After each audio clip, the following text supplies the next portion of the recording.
ត្រីករៀងបងបត្រីនេះផ្អែមដូចផ្លែបត្រីហ្នឹងណាគាត់ថាវាធំធំបងនេះផ្អែមមានទាំងតរៀននេះតរៀនហើយតរៀនហ្នឹងមិនបាច់សួរថាយកមកពីណាយកមកពីអាប្រទេសអាសៀមមកចោលសៀមនេះផ្លែសេរីក្រូចអូនេះប៉ោមមានទៅទូចឹងនេះប៉ោមប្រៃហ៎ទូចមួយណា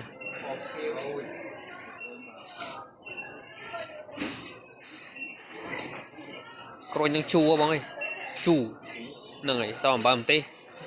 បើថាមានប្រពន្ធទេញ៉ាំប្រពន្ធត្រូវណា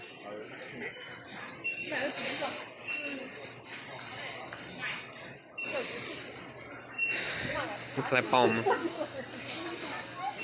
យ៉ាងក៏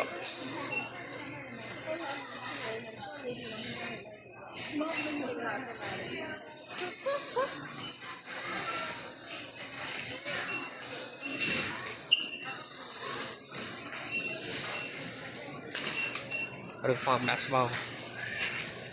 ពីផ្លែ5000ទិញប៉ោមមិននឹងអត់ចំណេញទេបងប៉ោមនេះថ្លៃនៅក្នុងម៉ែតនឹងក្រៅនោះចិត្ត10ផ្លែ6 7ផ្លែតែ10000វ៉ុន